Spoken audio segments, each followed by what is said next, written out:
తాకట్లో ఉన్న బంగారాన్ని విడిపించి ఆ రోజున మార్కెట్ ధర కట్టి మిగిలిన డబ్బును మీకు అందిస్తుంది కొమ్మూరి గోల్డ్. మీరు గతంలో ఇక్కడ ఉన్న ఒక కంపెనీ కోసం జంగల్ జమీన్ అన్న ఒక ఉద్యమం తీసుకొచ్చారు ఆ కంపెనీ వల్ల. కానీ మీరు బయటకు వచ్చాక అదే కంపెనీ మీకు బ్రాండ్ అంబాసిడర్ అనే ఒక పోస్ట్ ఇవ్వబోతుంది. మీరు దాన్ని ఏ విధంగా జీర్ణించుకుంటారు? ఒక్క ఆ కంపెనీ వాళ్ళే కాదండి, ఆ కంపెనీ వాళ్ళు నాకు ఇవ్వాలని చెప్పి వాళ్ళు అనుకున్నారు కావచ్చు, అది వాళ్ళ నిర్ణయం. తర్వాత కేంద్ర మంత్రి అఠవాలే ఇమ్మీడియట్గా మా పార్టీలో జైన్ గార్డ్ అని ఒక పిలిపించిండు.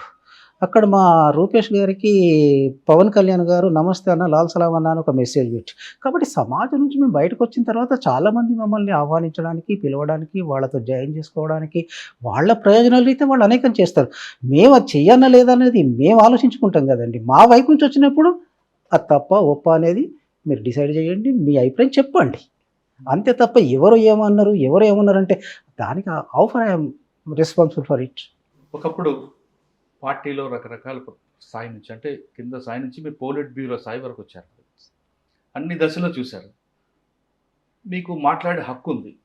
పార్టీలో జరుగుతున్న లోపాలు మీరు పై వాళ్ళతో కూడా దీన్ని మాట్లాడి చర్చ చేస్తున్న అధికారం ఉంది. ఆ పార్టీలో ఆ లిబర్టీ కనిపిస్తుంది.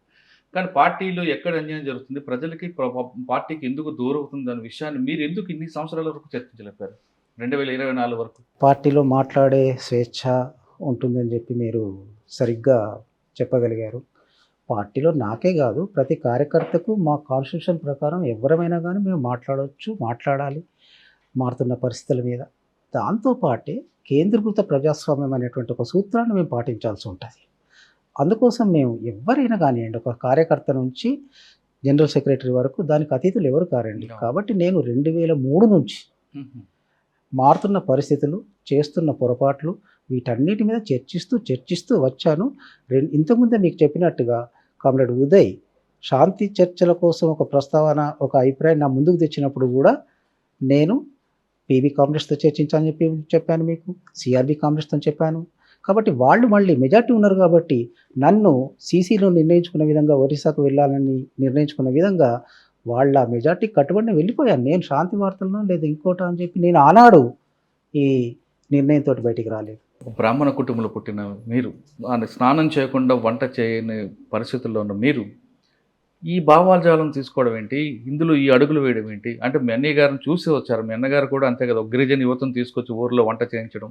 అంటే కులం అన్నది ఎవరికి కాదు, సరసమానం అనేది ఒక కొత్త వరవడిని తీసుకొచ్చారు.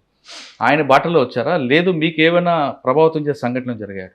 ప్రత్యేకించి మీరు అన్నట్టుగా బ్రాహ్మణ కుటుంబము, మడిగట్టుకొని వంటలు చేయడం ఇవన్నీ కుటుంబంలో ఉన్నటువంటి, కానీ ఇవన్నిటికీ మా అన్నయ్య కంటే కూడా ఎక్కువగా మా నాన్నగారు, ఆయనే ఫ్రీడమ్ ఫైటరు, తర్వాత ఆయనే రేషనలిస్ట్, చాలా ప్రోగ్రెసివ్ ఉండేవారు.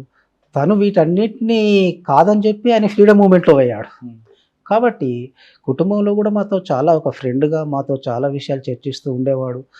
అటువంటి కుటుంబంలో పుట్టిన నేను ఈ మడిగట్టడం కానివ్వండి, లేదా ఇంకా భగవంతుని పూజించడం కానివ్వండి, అవన్నీ అమ్మ వ్యవహారాలు. నాన్నగారు మమ్మల్ని చాలా ఫ్రీగా వదిలేరు. ఏదైనా కానీ తను లైబ్రరీ నుంచి గోనగన్నారెడ్డి గారి పుస్తకాలు, మిగతా పుస్తకాలు, ప్రేమ్చంద్ నవలలు తను చదువుతుందన్నీ తీసుకొచ్చి ఇంటి దగ్గర పెడితే మేము చదివేవాళ్ళం. వాళ్ళతోటి మేము ప్రభావితం, ఆ నవలల ద్వారా మేము ప్రభావితం అనేటువంటిది ఉంది.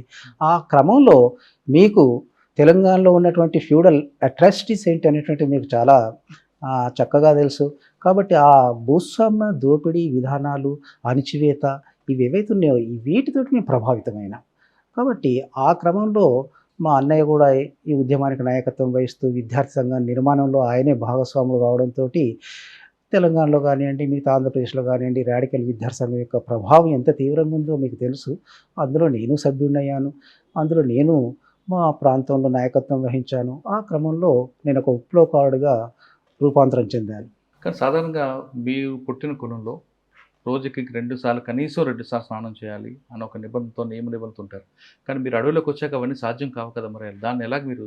పరిస్థితులకు అనుకూలంగా ఉండడమే ఒక విప్లవకారుడి లక్షణం. నాకు ఇదే కావాలి, నాకు అదే కావాలని మేము ఎప్పుడూ కోరుకోలేదు, కోరుకుంటుంది సంభవం, సాధ్యం కూడా కాదు. అందుకోసం ఏంటంటే నేను ఇంటి దగ్గర ఏమున్నా, నేను ఇంటి దగ్గర కనీసం కోడిగుడ్డు కూడా తినేవాడిని కాదు.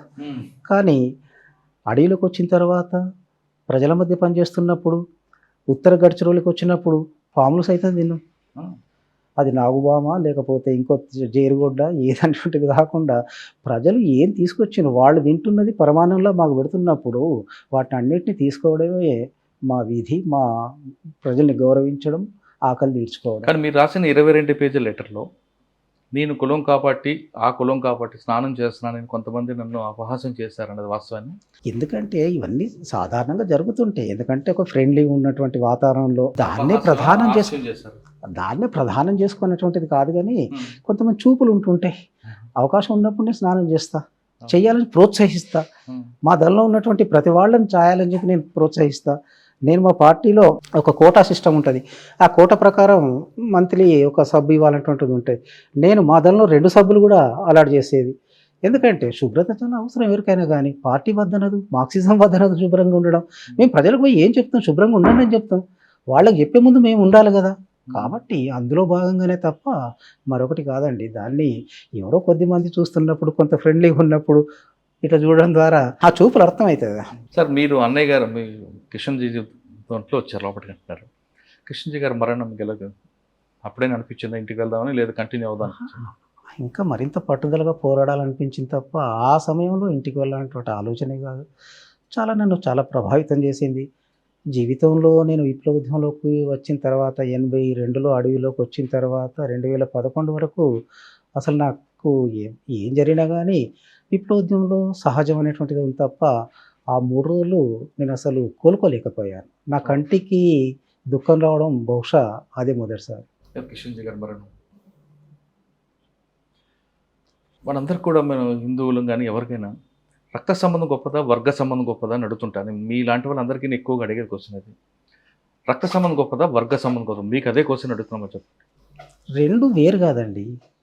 ఎందుకంటే రక్త సంబంధం, వర్గ సంబంధం అనేటువంటిది బొమ్మ బొరుస లాంటివి.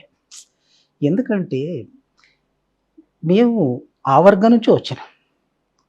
మాది కూడా ఒక పీడిత వర్గమే. పీడకులు అని చెప్పి కేవలం కొద్ది మందిని మాత్రమే 0.11% మాత్రమే ఉన్నారండి. 99% పీడితులండి దేశంలో. కాబట్టి ఆ వర్గం కోసం కాబట్టి మేము వచ్చినాము. అందులో రక్త సంబంధమైన, వర్గ సంబంధమైన మాలాంటి వాళ్ళకైతే ఒకటే. అందుకోసం దాన్ని విడదీసి చూడాల్సినటువంటి అవసరం లేదు. ఒక సందర్భంలో, ప్రత్యేకమైన సందర్భంలో మార్క్స్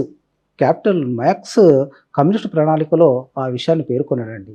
ఎందుకంటే ఒక వర్గం కోసం పనిచేస్తున్నప్పుడు ఆ వర్గానికి పని చేయకుండా నిరోధించే రక్త సంబంధమే అయితే మనం తీర్చుకోవాల్సి వస్తుంది.